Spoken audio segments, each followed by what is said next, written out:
There you are, cooking old hag. Emily said that when she brought a cake while visiting, but my husband became upset at the action I took in response. What are you doing? Apologize to Emily. I can assure you I didn't do anything to deserve such fury, so I think it's time to clear things up with them. Did you look inside the cake?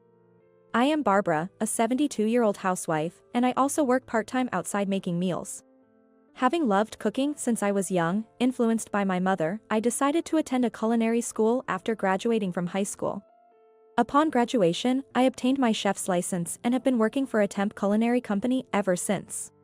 I've continued to make meals that I hope are both healthy and tasty in various places like company cafeterias, hospitals, and nursing homes.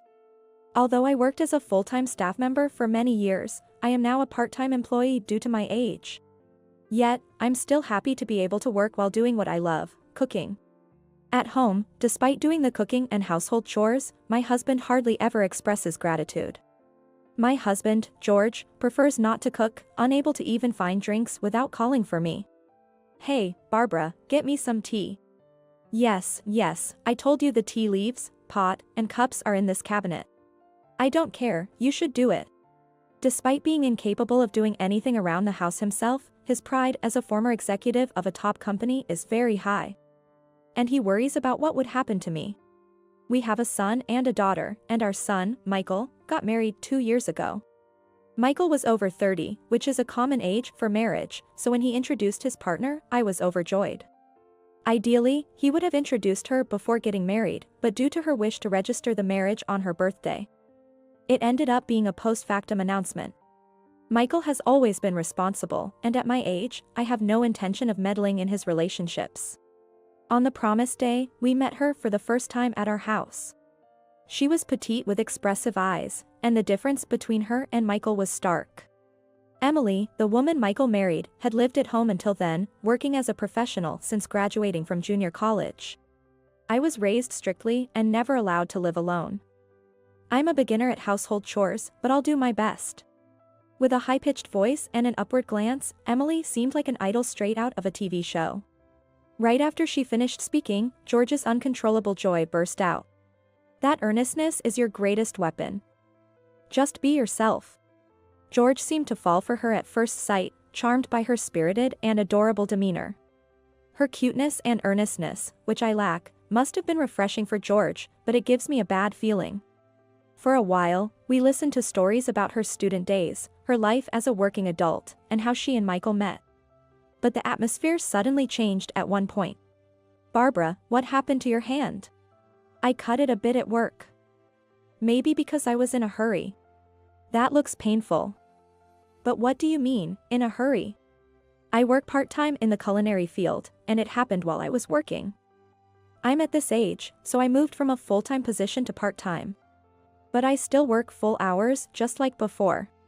When she learned that I work as a chef, her expression became indescribably subtle. Working part-time in the culinary field, does that mean you're like one of those ladies cooking in a cafeteria? A cafeteria lady, huh? Well, in my case, more like a veteran in the culinary field. As I laughed off the comment with a light joke, George started teasing me. This one, cooking at home and outside, must be crazy, right? A cooking hag, I tell you. He must have thought it was funny. Normally, Michael would chide George, but he was away in the bathroom, so no one was there to stop George's tirade. I was taken aback and at a loss for words, but what accelerated the situation was something I never expected from Emily. A cooking hag, exactly. Cooking nonstop both at the cafeteria and at home. I'm all for my beloved husband, so no worries there. Her reply left me speechless, and I couldn't find the words to respond. However, as if nothing had happened, she went back to chatting with Michael, who had returned from the bathroom. I was just hearing about you, Barbara. You're such a hard worker. I'll take a leaf out of your book and do my best too. As evening came and Michael and his wife left, my feelings remained clouded. Having my decades of prideful work ridiculed, and her facade of amiability in front of Michael, left me with an inescapable sense of unease. I thought we got along fairly well with our eldest son and his wife. We would give each other souvenirs from trips or deliver extra dishes we had made. Sometimes, for birthdays, we would even dine at a nice restaurant to celebrate. However, as we spent more time with them, I began to feel a growing uneasiness towards Emily. Emily and I are connected on social media, and her posts have been bothering me. In a post about a restaurant we went to for George's birthday, I was cropped out in an unnatural way. There were also times when she posted about alcohol and dishes I made, pretending as if she had made them herself. Looking forward to enjoying the homemade alcohol with my husband. Wonder if the pickles are ready? They must be delicious with all the love put into them. Emily is gaining followers as a diligent housewife, and despite her recent posts, they already receive a considerable number of comments. I stared at the screen filled with praises for Emily. No one seems to think she's falsely claiming others' work as her own. Isn't it embarrassing to blatantly lie about making something that isn't yours? Though I had these thoughts, it didn't directly harm me, so I figured we could continue to maintain a moderate relationship. However, I would soon realize that Emily was more dangerous than I had anticipated. I had an abnormal finding in one of my health checkup items and needed to be examined at a major hospital. After being examined, I was diagnosed with cancer and had to be hospitalized for tests and treatment. I'll be hospitalized for a while for cancer treatment. Please take care of the house. To just go off to the hospital and then say, "Take care of the house," is quite convenient, isn't it? Why would he say such a thing when his wife is sick and about to be hospitalized? However, angering George at this point would only cause trouble, so I swallowed my words. Don't say that. I'd be happy if you could visit me sometimes. Who would bother to come see your face? I don't know anything about house chores. Right, Michael might know more about these things than you. After discussing with Michael, he assured me he would visit me during his work breaks, which was a relief. Since there were still a few days until Michael's visit, I decided to gather the laundry and other things I wanted to ask him to bring. Then, I heard the sound of someone entering my hospital room. I heard from Michael. I was worried and came to visit you. Emily visited me with a white box from the cake shop in front of the station in her hand. Oh, Emily, it's bad of me to trouble you when you're busy. Thank you for visiting. Michael is coming next Sunday, but George is utterly uninvolved. I'm glad you came. Then, Emily smiled sweetly and placed the white box on the side table. Please get well soon. I bought the cake you said you liked, so please enjoy it. Thank you. Since you went to the trouble, let's eat it together. But Emily started to prepare to leave with a light wave of her hand. I have a little errand to run. Please enjoy it, Barbara. Oh, there are 2 cakes inside. Emily left the room after a brief conversation. Despite her occasional problematic remarks, it was nice of her to visit me with a gift. Just as I was thinking this, George entered the room, almost crossing paths with Emily. You came? Yes, just passing by. Emily was here, wasn't she? He sat down heavily on the chair beside me as we talked. Yes, Emily just visited. Michael will come in 2 or 3 days, but before that, she left this cake as a gift. She said there were 2. So would you like to eat one? Typical Emily, always so considerate. I'd like the cheesecake. At that moment, I felt a sense of unease and was certain my concern was justified. I snatched the box back and tossed it into the trash can at my feet, causing the box to crumple with a crunch. Hey, what are you doing? Emily went to the trouble of buying that cake. You're throwing away the cake she thoughtfully chose for you. You're the worst. Are you trying to bully your daughter-in-law now? I immediately questioned George. Did you look inside the cake? No, I haven't.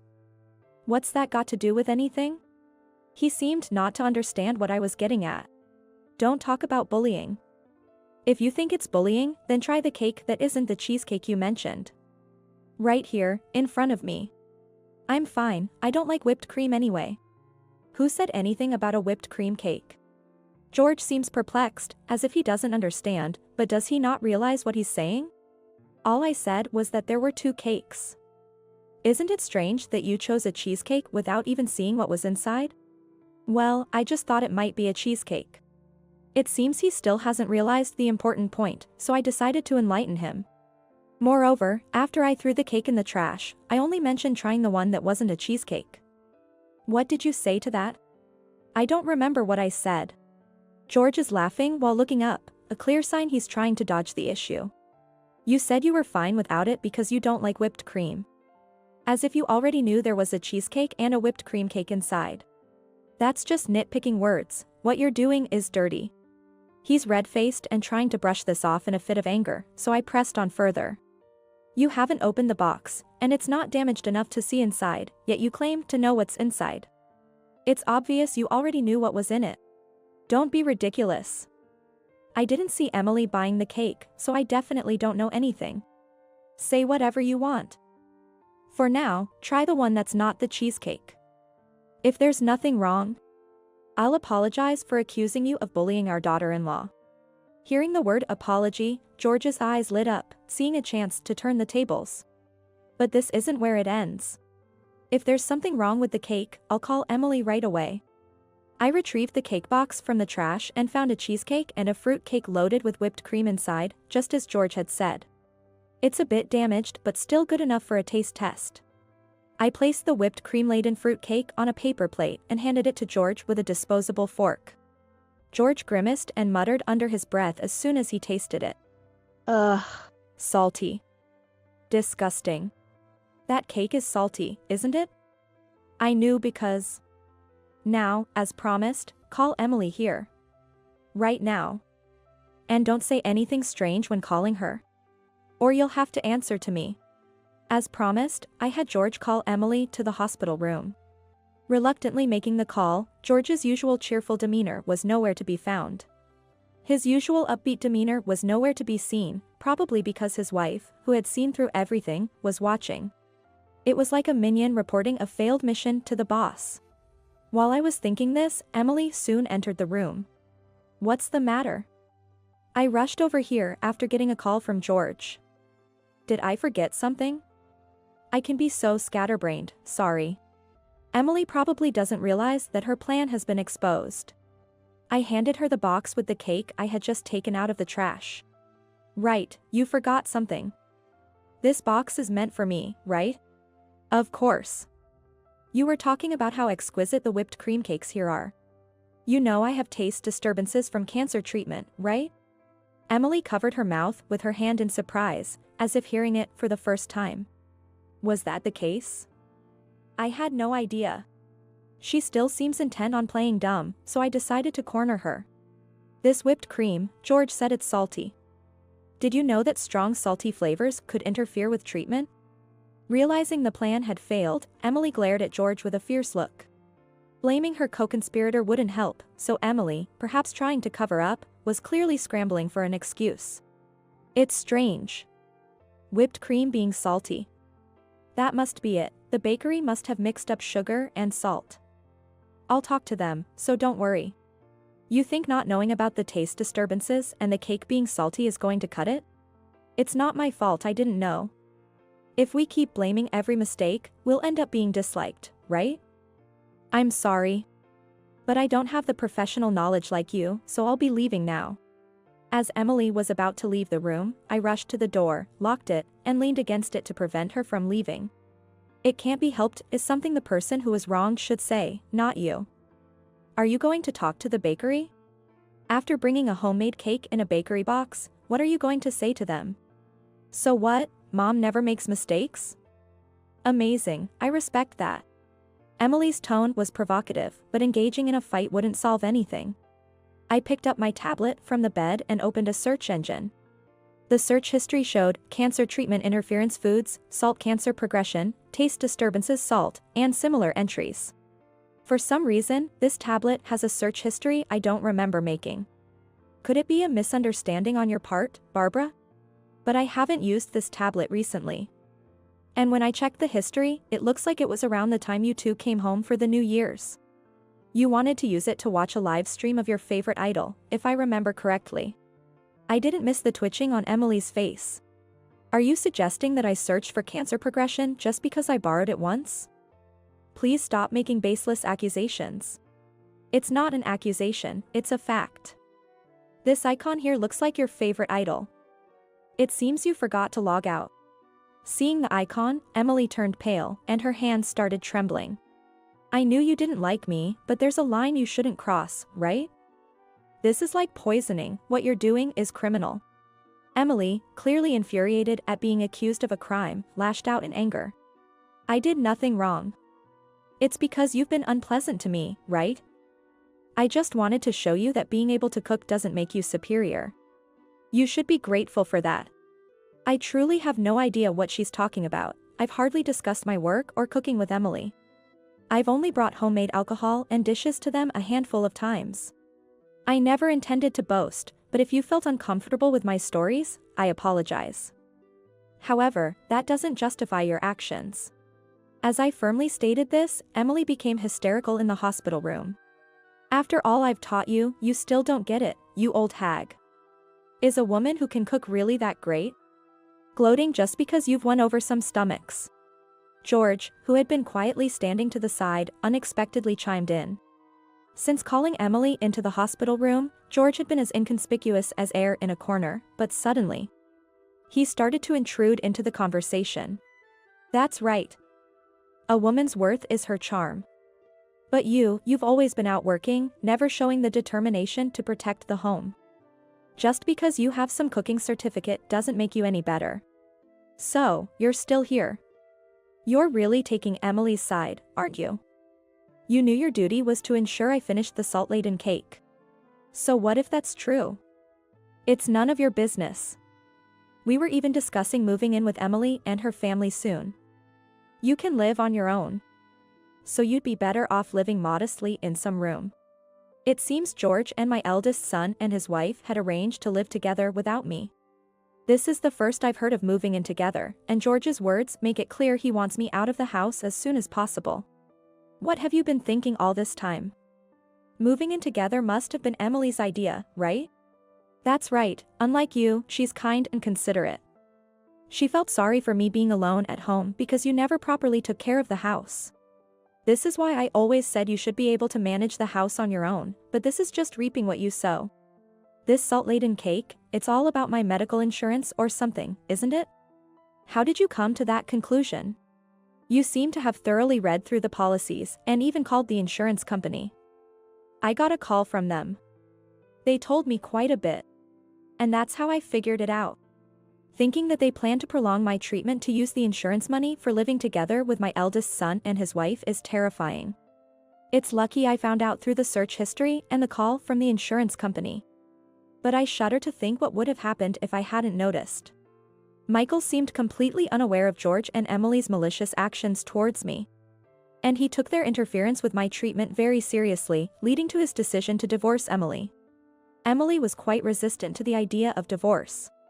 However, Michael's decision was firm. He couldn't overlook the gravity of their actions and the casual manner in which they were taken. So he didn't revoke the divorce. Thanks to the success of my cancer treatment, I was discharged from the hospital.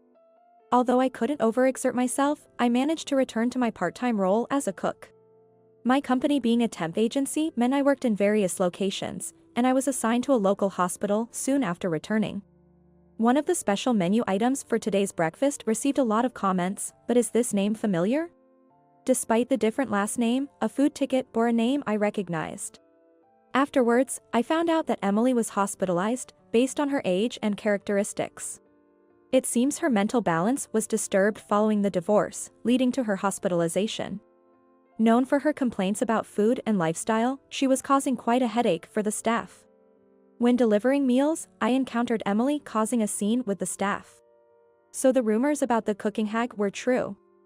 This woman is why I'm stuck here. Why not hospitalize her instead? She exclaimed. Your nonsense is as absurd as ever. Besides, I have work to do, I can't afford to entertain you, I responded. Emily's actions had made her quite unpopular among the staff, who treated her warily. Emily remains oblivious to the extent she is disliked due to her own actions, which is typical of her. She seems to be a weak person, unable to face the truth and always finding excuses. With the divorce of the eldest son and his wife, the plans for George to live with them have been cancelled. Given the circumstances, it must be awkward for George to continue living under the same roof as if nothing has changed. And he appears to be uncomfortable. It's been a relief to see my daughter, who has become more available due to her work, visit occasionally. However, the one change in George might be that he has started to learn a bit about household tasks. With occasional visits from my daughter, George is being thoroughly taught the basics of household chores, sandwiched between my daughter and me. Given the uncertainty of the future, I hoped he would become more self-sufficient. Teaching George household skills at this stage was challenging, but necessary for our future life together. When making soup, you can adjust the flavor with spices, but instant options are fine when you're short on time. With today's conveniences, it's a waste not to use them, I advised. I never knew so much effort went into making soup. I was wrong before, calling it taking shortcuts, George admitted. It's okay, you just didn't know. Learning now is what matters, I reassured him. George's realization of how much he had taken for granted and the difficulty of household chores was a wake-up call. Recently, he even began to express gratitude, a small but significant change. I hoped George and I could once again work together to build a life that is truly ours.